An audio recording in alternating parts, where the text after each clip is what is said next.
Welcome, everybody, to the Nonprofit Resource Hub webinar series. Today, we are covering part 2 of Navigating the New Workplace. And we have our panel from last week continuing a really important discussion. Today, we're going to touch on leadership and workplace culture, remote workplace policies, recruitment and retention. So I would like to thank all of the NRH members who make this possible and who really contribute to this amazing webinar series and very important information that we share with you. On today's panel, we are having Susan Kreeger, CEO of RealHR Solutions, Jill Krumholz, Managing Partner of RealHR Solutions, Doug Rowe, Partner, Certilman, Balin, and we will have Alex Lewis, also from RealHR Solutions, fielding questions as you put them in. So I would like to thank everybody again. And without further ado, I'm going to hand it over to Susan to start the webinar. Thank you, Susan. Great. Thank you, Allison, for your introduction, and also to the Nonprofit Resource Hub for sponsoring us today. So as Allison said, this is part 2 of our webinar series, since we do have 2, of navigating the new workplace. There's so much to cover in this area. Last week, we focused on, with Doug Rowe, on the legal and compliance related concerns, with a lot of focus on the New York HERO Act, as well as talking about vaccination mandates.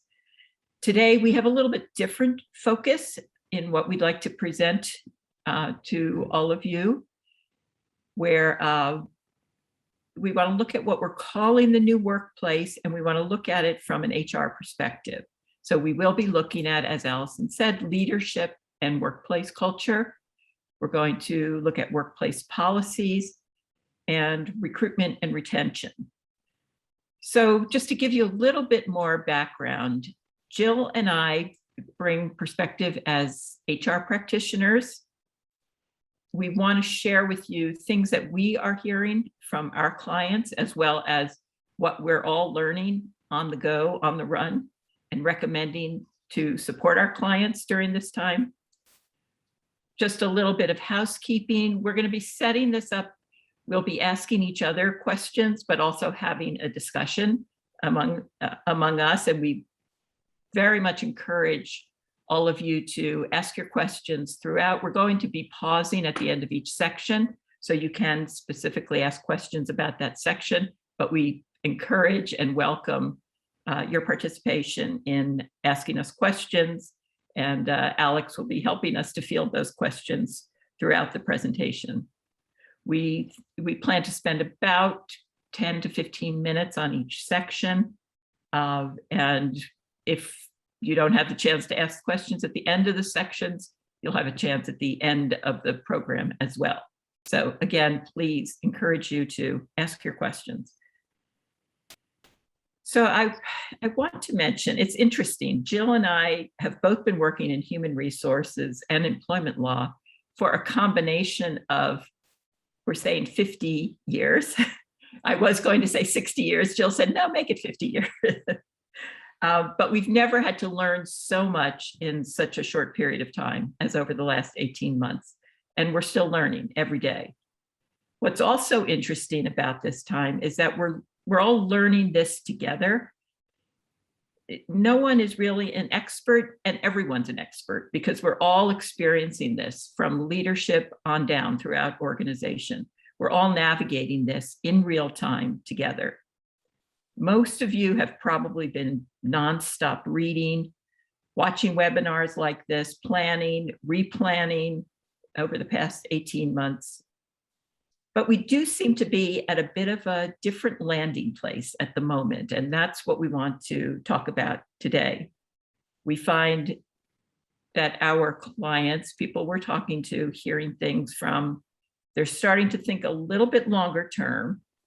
What does our workplace look like? What does it look like now? Is it temporary? Is it long-term? What's sticking? What maybe goes away after the crisis is over? We don't know all that for sure, but we do have to start planning for it. Many of us are going back into the office. maybe not everyone, but we know that we are looking at a hybrid environment.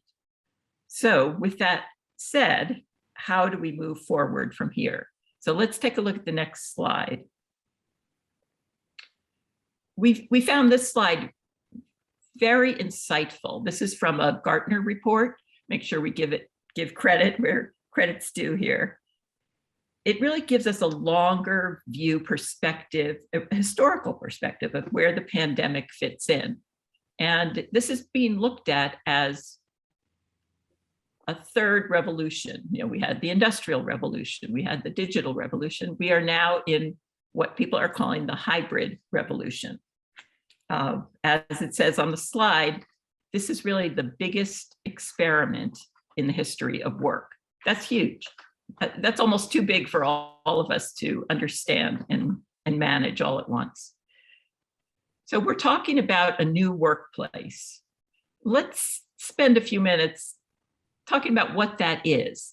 And I'd like to hear a little bit now from Jill and Doug. Why don't we start with you, Jill, just to spend a few minutes talking about what are your ideas about what we mean by the new workplace. Welcome, this is everyone. all part of what we're dealing with and living through. Yes.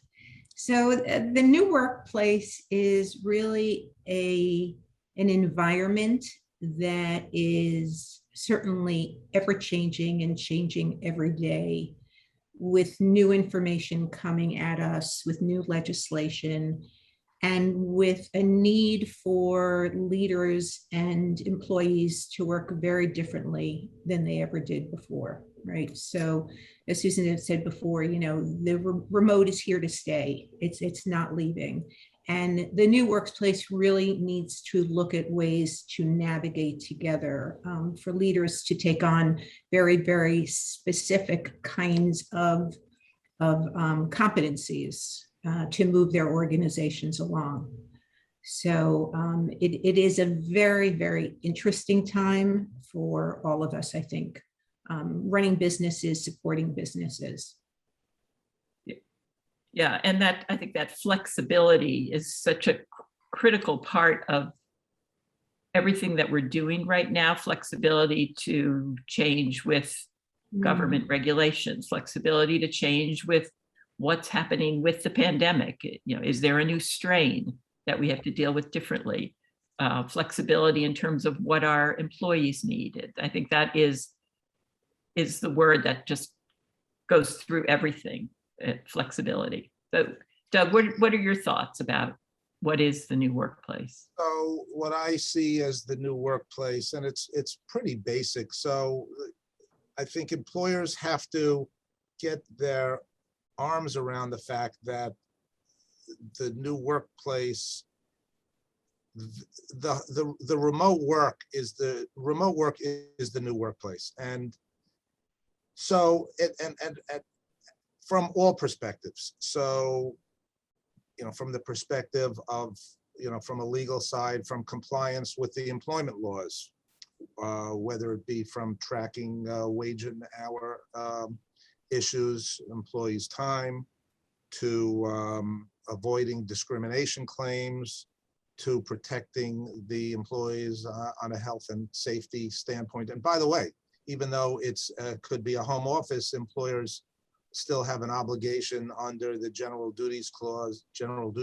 of the OSHA regulations to provide a safe workplace. So it extends to the home office as well. As a matter of fact, there are some employers that will actually inspect the employee's home office virtually to see if it appears to be safe enough to work there, and really also goes hand in hand with potentially avoiding workers' comp claims. Employers want to protect their trade secrets, so they want to make sure that the home office and the home computer is set up to avoid any liability. So that that's the perspective from the legal side. But you know, with that said, you know, there has to be also a reminder that, you know, the employers want to maintain the culture that they had in the office, and promote everything that they promoted in the physical workplace. So it's really a delicate balance, and it's a challenge for all employers right now in all HR departments. And with all that said, from the one of the major issues is that employers want to ensure that they're getting the productivity from employees working from home as well. So, those are the components that I see in administering a remote workplace policy right now. Yeah. I would also, yeah, go ahead, Susan, I'm sorry. I was just going to say that I think everything is touched. Nothing is, one thing connects to another thing. And when we say, what is the new workplace? I think that is physically, what is the new workplace is also a question. Is it office centric? Is it remote centric? Is it employee centric? And it's going to play out differently with every organization depending on the needs. I think there will be some templates, but we're all figuring this out in our workplace. And just to say also, we're mostly talking in today and on these topics about an office setting. We're not talking about an environment where in a lot of industries, everybody's in the workplace. They have to be in the workplace. There are jobs that need to get done in factories based on being there, tough jobs that have to get done. And that we're not really touching on that right now. We're talking about more or less an office environment where people can have some choice. But sorry, go ahead, Jill. What were you going to say? No, I was going to say that while this period of time, this look back and also looking ahead has been stressful and there are so many changes, it really is it is a time for opportunity, right? It's an opportunity, and we'll get into this, but it's an opportunity for how businesses are run, how leaders, what competencies they have in moving their organizations along. Policies and practices looking different, and recruitment and retention looking different. So I think it's a great opportunity. It's a little scary, but there's so much going on. There's been so much discussion and thought and evolution around leadership and culture.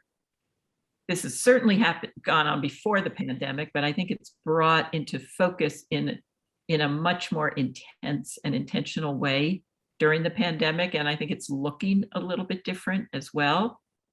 So at this point, I'd like to ask Jill to just share her thoughts about some of these questions that we've raised and thought about around leadership and culture in the new workplace. So let's start with, what should leadership be doing? Do you think that there are new competencies and skills that leaders need to be paying attention to, trained on? What do you see going on there? Jill, you're on mute again. Okay. Before we get into competencies, I think that looking at some of the priorities for leaders is important. And more, and this has always been kind of best practice for leaders, but more and more leaders need to clarify their visions. They need to look and create clear goals. And leaders are really being looked at for inspirational leadership, to really guide the ship and to also be transparent when they don't know the answer. This is an opportunity for leaders to probably communicate, when we always hear communicate, it's an opportunity and a really critical piece of what leaders need to do. And this is a very interesting time for organizations to be resetting their culture.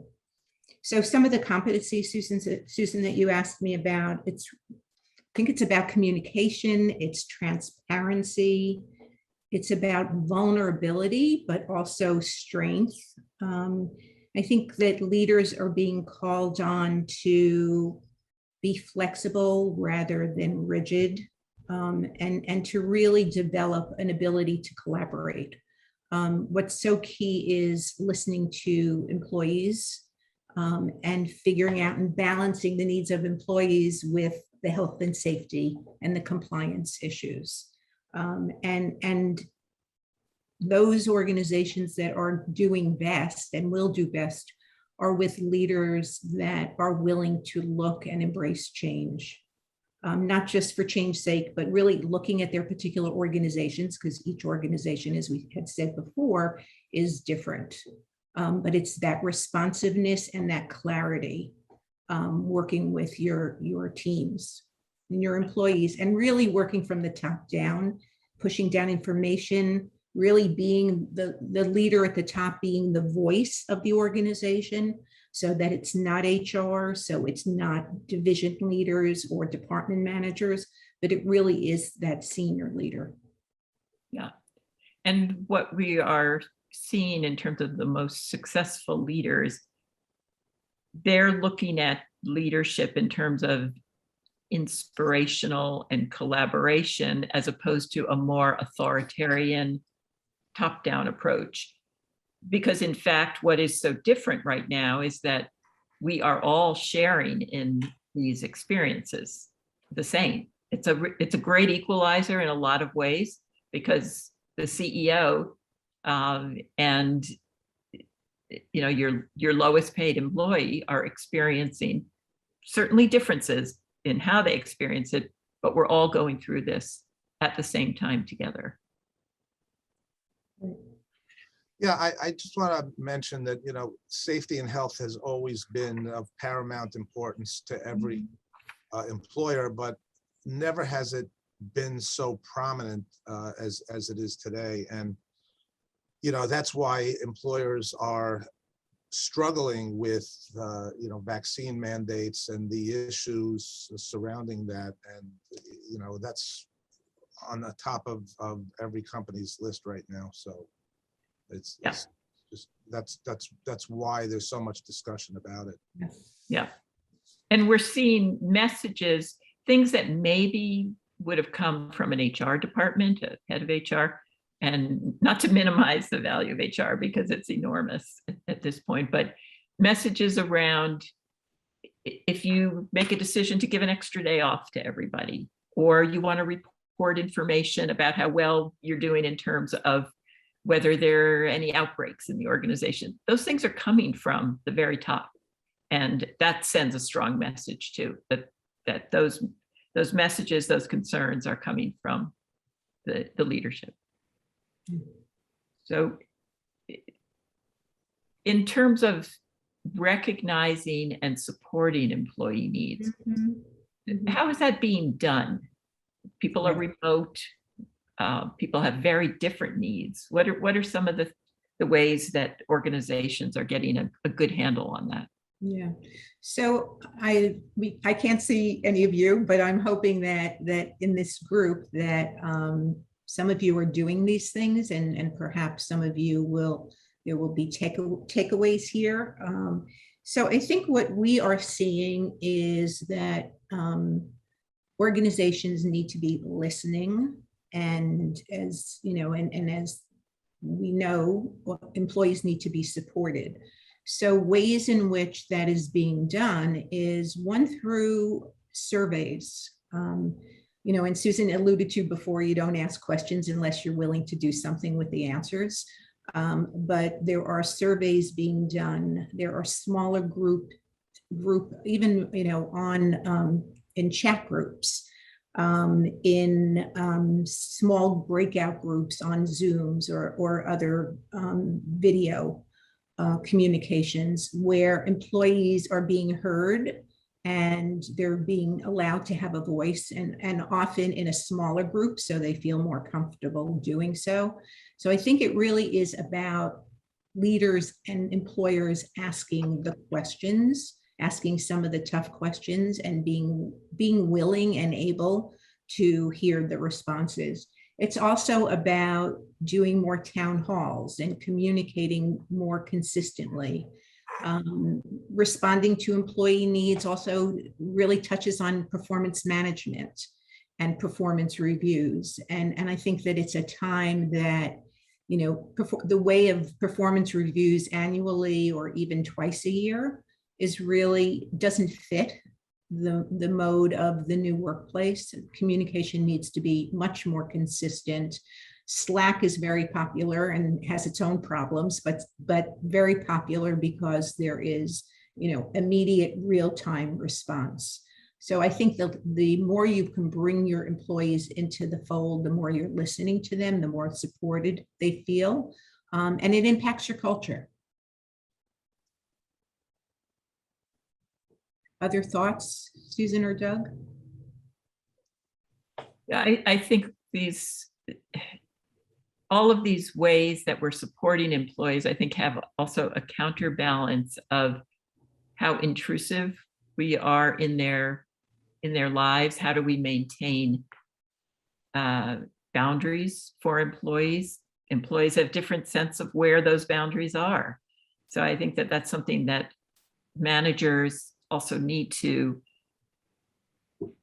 get an understanding of what's going on with their own teams and what the needs are. And it might be different for different people, but some employees can chat, be on Slack 10 o'clock at night, and it works great for them. You know, for others, it's not a great idea, but these are ways to interact.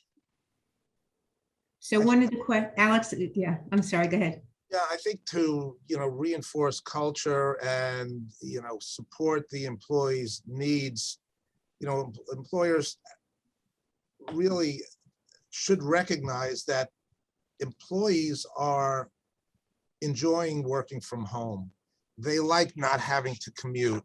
They like the flexibility from working from home. There's probably a vast majority of employees who would prefer to work from home. So, you know, when you think of supporting the employees' needs, you have to recognize that that's where employees are coming from. And then the question is, can the employer then adapt its policies to protect the company, to make sure they're getting the productivity, and again, reinforcing the culture that they had. So again, that's why we're dealing with, you know, hybrid scenarios and, you know, different ways for employees to interact with each other, whether it be through, whether it be virtually or through, you know, office space, which is now going to be reconfigured. So again, I used the words before, but it's a delicate balance between, you know, addressing employees' needs and reinforcing the culture and addressing the employer's needs. There's a question that I want to acknowledge. I didn't know if you saw it, Alex. Colleen Menlo had asked, what are the questions we should be asking? Right? What should you be asking of your employees? And, you know, again, what I did say is you kind of don't want to ask questions unless you want the answers and unless you're going to do something about it. But if employers are considering options, and we hope that they are, but if they're considering options, then it's really okay to ask employees how many people want to, you know, work at home, how many people are willing to be in the office 2 or 3 days a week. You know, what are your requirements if you come into the office? Do you feel that everyone needs to be masked? All of those questions are things that you can ask. You can start doing a little bit of digging into your culture. You know, how are you feeling about work? You know, what are you liking about working here? Those things that dig up other, you know, not just specifically COVID related things, but really questions about the employee's kind of life cycle and life within work, whether it's remote or whether it's on site. Yeah, and I would reiterate what Jill said now and what you said earlier about being prepared to respond. So don't do surveys. A lot of organizations are doing sort of snap surveys, ask a few questions, maybe once a week, check the pulse of things. Somebody needs to be paying attention to what is coming back on those. So you can ask about people's getting at people's stress level, getting at people, how they take breaks during the day. You know, there are things you do need to be careful about how you ask these questions, but you do want to get a good pulse on how people are coping.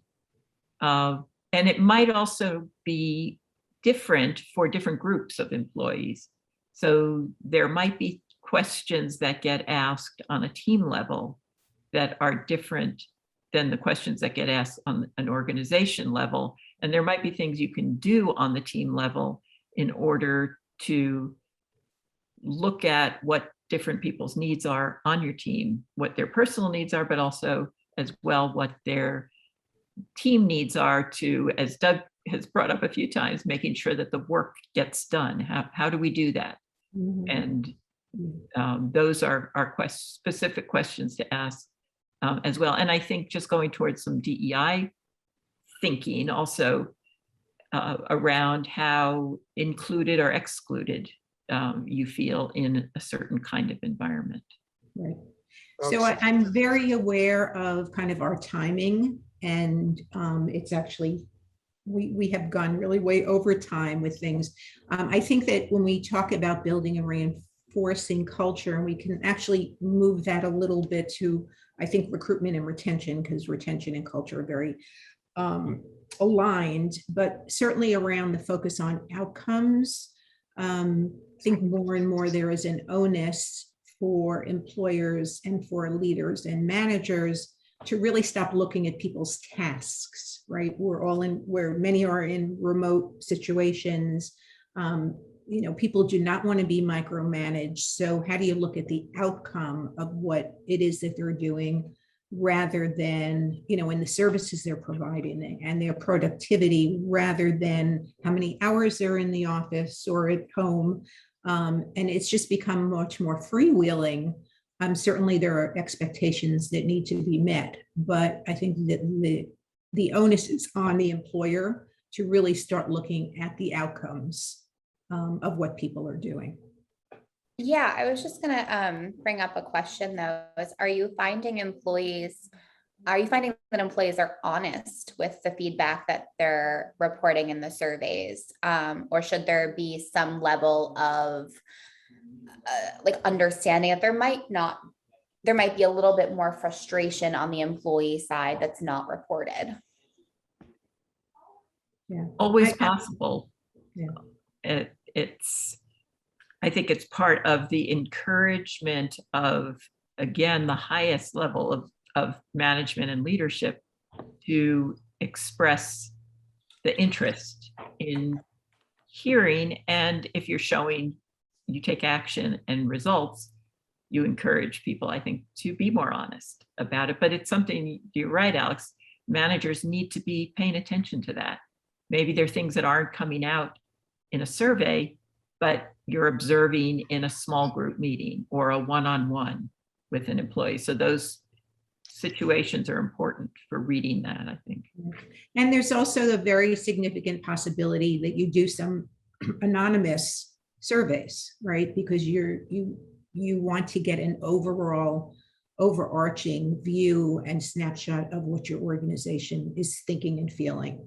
So that is a very real thing to do. And we do that a great deal for our clients in terms of doing surveys. And this was certainly prior to COVID as well. Yep. Okay. Jill, should we move into policies? Yeah. So as we know, in terms of policies, we have all lived with some degree of policy.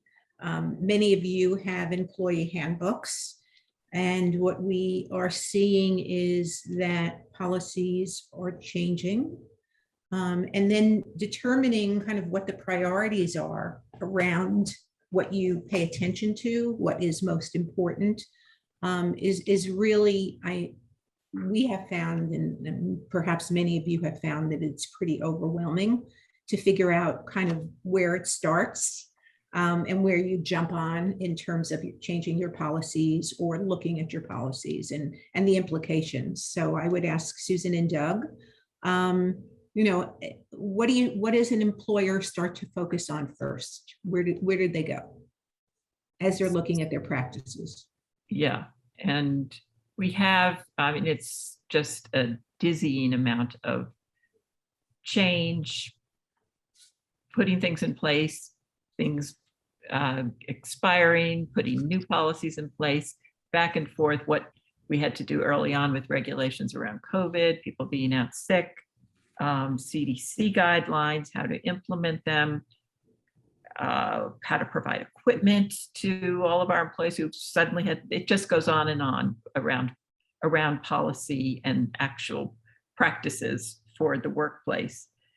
So what should we be thinking about now? Going back to the idea that things maybe are at a bit of a landing place. We need to, what are our priorities for focusing going forward? Certainly health and safety.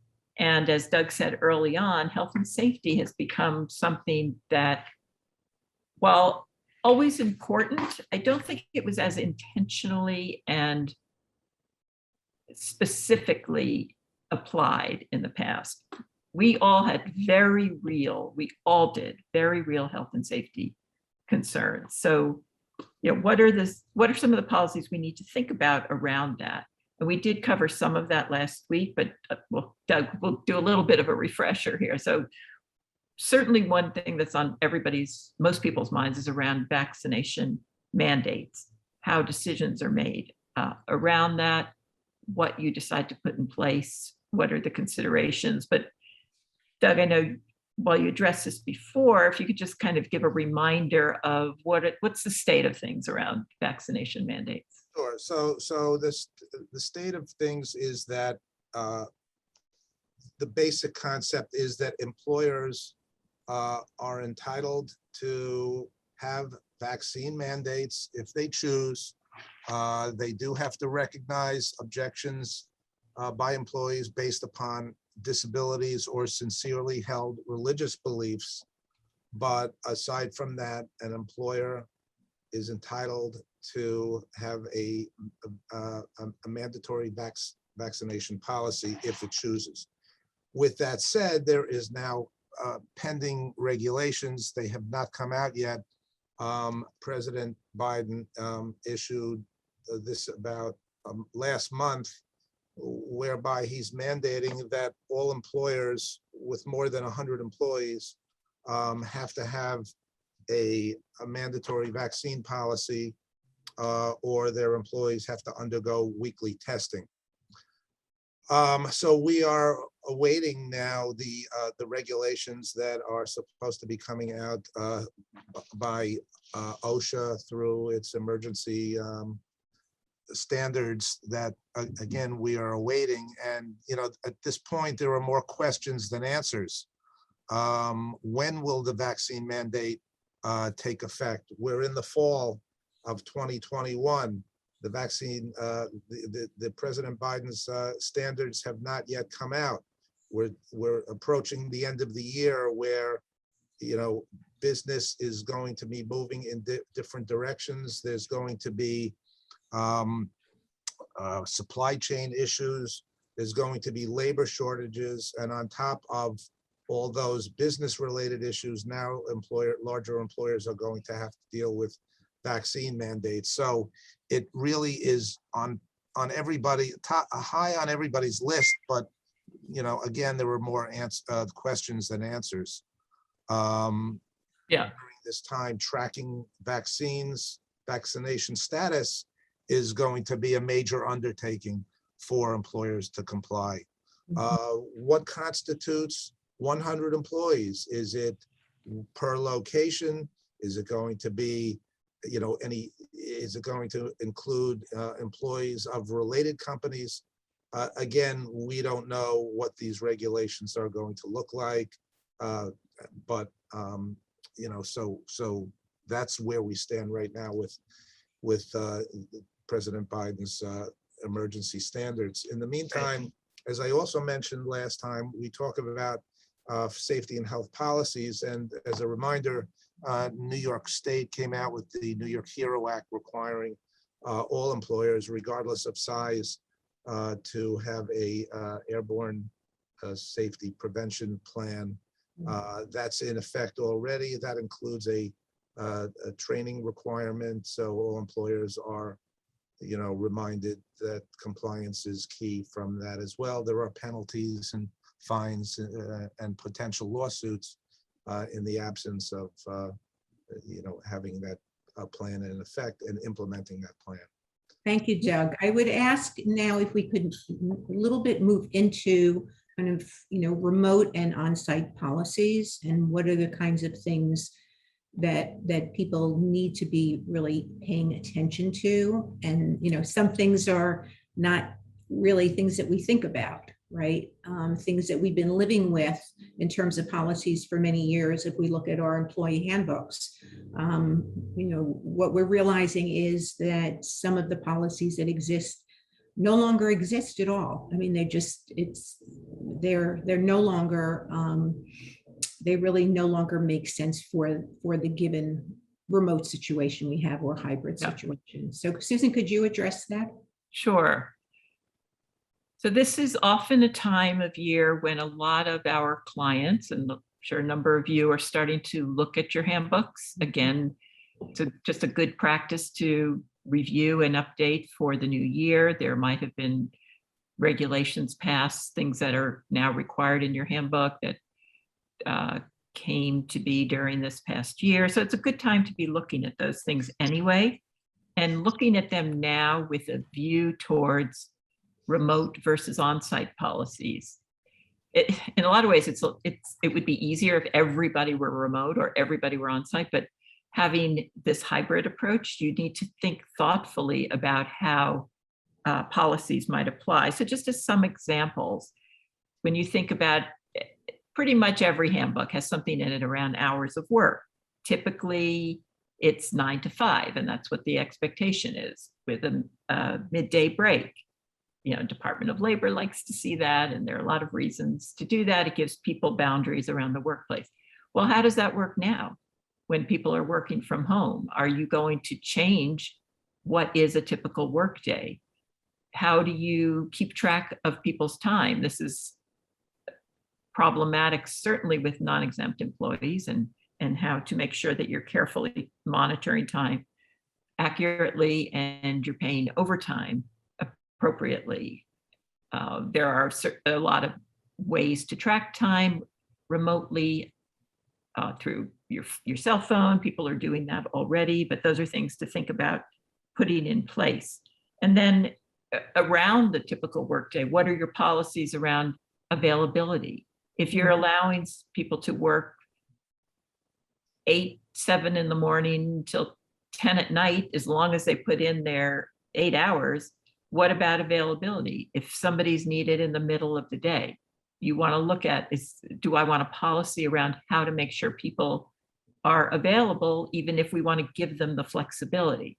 So I think that that's a whole area that should be looked at, and things you want to think about making good use of shared calendars so people know when people are in and out of the office, knowing when there are emergency or critical moments to get in touch with somebody during a more traditional work day. These are things that you're going to want to revisit in your policy. And where a lot of issues came in and will continue to do so is around childcare, especially when schools were closed last year. You don't want people to be working from home as a replacement for childcare, and people are including that in their handbooks, that kind of language. Another questions arise around equipment and supplies. If people are working from home, what are you going to be providing around that? Do you provide computers? Do you provide supplies? There's a lot that you used to be able to go into the supply room or the supply cabinet, take what you need. Now, how are you going to get your supplies? How is it going to be provided to you? And will you get reimbursed for it? And I think that there are some issues around that Doug, that you had mentioned around whether people pay for their own supplies and equipment and the effect on wage and hour around that. Yeah, so I did mention this. So hypothetically, if you have a minimum wage employee working from home and that employee is compelled to purchase supplies that are not reimbursed, where there's no reimbursement for expenses, then you're not potentially, but you're actually running afoul of the minimum wage laws because since that expense is required as a condition of employment and they're not reimbursed, the employee is in effect being paid less than a minimum wage when they're incurring those expenses.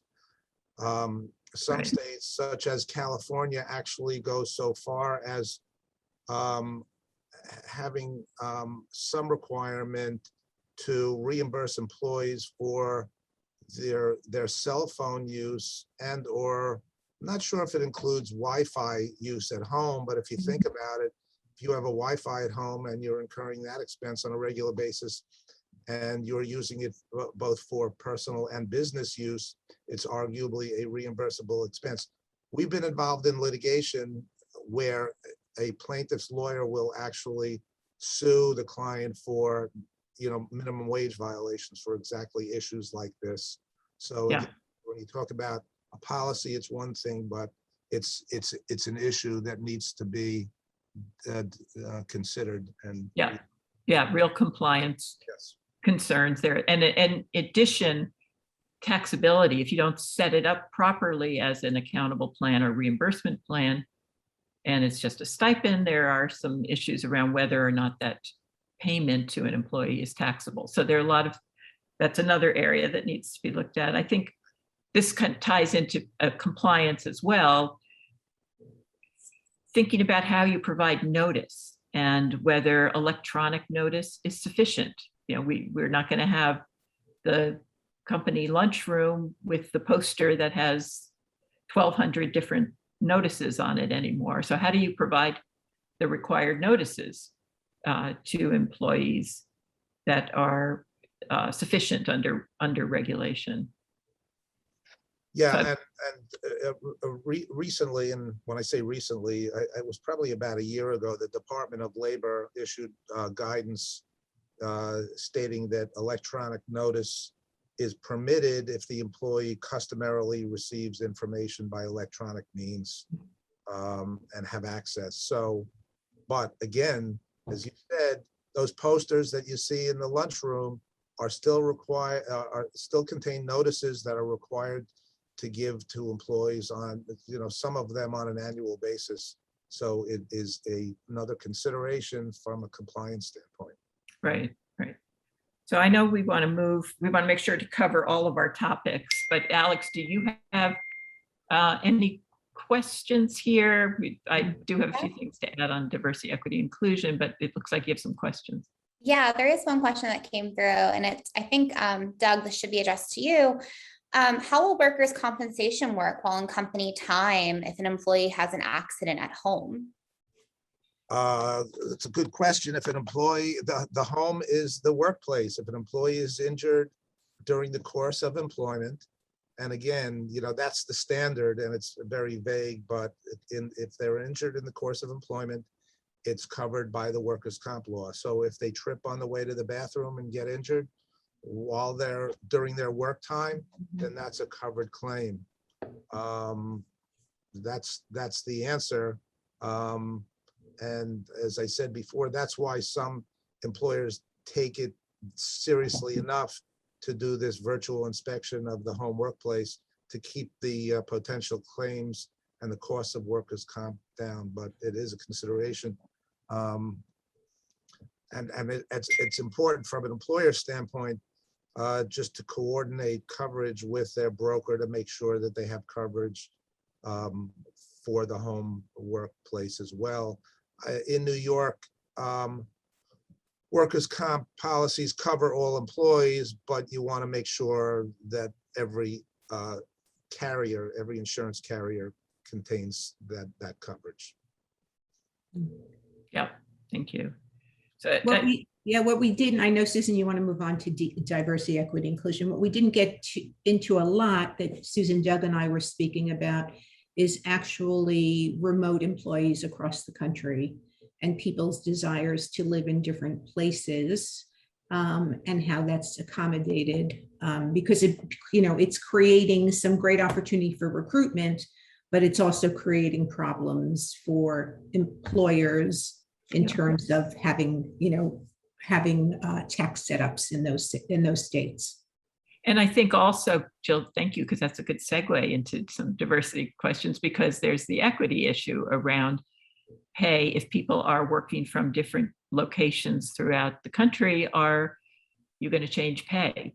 And making sure that when you do adjust pay, if somebody's living in a place where it's a lower cost of living, are you going to make the decision to adjust pay down? That certainly is going to affect recruitment and retention, but it also could affect equity in how people are getting paid. Are certain groups' salaries being impacted more than other groups, because you find that certain groups of employees tend to work remotely or work outside of the area where an office is located. So you need to be very careful when you look at changing pay. And a lot of companies are saying, we're just not going to change pay. If we allow you to work remotely, it's the same job.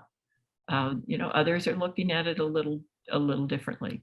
So that's an important decision. And I think with DEI, I'll just mention quickly, because we do want to get into hiring and retention, recruiting and retention. With inclusion, so it's a challenge. It's a challenge for inclusion, for diversity initiatives, which also were a huge part of this past year. For companies that might not have focused on it before this year, they're focusing on the diversity program, diversity, equity, and inclusion program. So how do you create an inclusive environment when people don't come together regularly, and you have some people in the office, some people out of the office? And one thing that I'll just mention is companies are looking at setting up shifts where you don't have all the same people in the office at the same time if you're rotating. That way you don't develop groups of people that have stronger attachments to one another than other groups. You're not creating an inside group and an outside group. So that's one of the ways that this is being addressed. And also really focusing on having smaller meetings where people can be heard and there's transparency, with using chat rooms, using one-on-one conversations. Those are both very important aspects of inclusivity. So here, Jill is our resident recruiting and staffing expert with her background in that area. So let's talk a bit about what is the Great Resignation. I think many of you, if not most of you, are familiar with that term. What's happening? Yeah. So I was just reading a statistic from Harvard Business Review this morning, and 4 million Americans quit their jobs in July of 2021. 4 million. And in April, it was even higher than that. So there's an abnormally high amount of resignations, and this is being called the Great Resignation, and it's part of the COVID revolution, some of it, right? I think what has been happening is that there is a convergence of many different situations, and really a convergence. This is a phenomena, and it is around a few things. One is, in terms of those 4 million people, what reports have shown is that the greatest amount of, and it's somewhat generational, where people are moving the most are mid-level career people. One, they feel that they can, in some instances they can, some they can't because they have families that are depending on them, but mid-level people tend to be hired more quickly. It's just what the statistics show. It's not my particular opinion, but they tend to be hired more quickly and there's a greater demand for them. And so they are taking the leap more readily than others are. But I think in terms of resignation, it's certainly about COVID and health. It is about vaccinations and whether people want to work on premises when they really don't want to. So it's really about what their employer is requiring. Some of it is around, is your employer, are they fair in terms of equity of salaries, and employees are looking at these things. What is morale like? What kind of consistency is there in the organization? Some of this, and Susan and I were talking earlier, is about pent up lack of movement over the last few years. And so people are feeling a great deal more freedom. We're starting to feel freedom in terms of our movement and going to restaurants and all of those things, some more than others. But there has been a pent up need for people to move.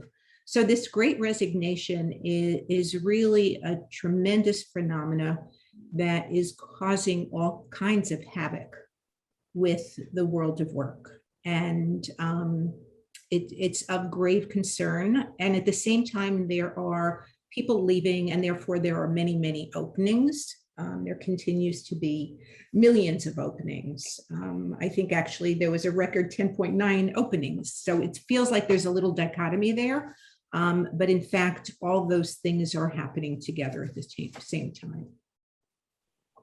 Yeah, another thing, and I know we want to leave Allison a few minutes at the end to wrap up, but another thing to think about is looking at, there are people leaving, but look at who you have on your teams and think about training and bringing them into roles that maybe you hadn't thought about before, but you can train them to do that.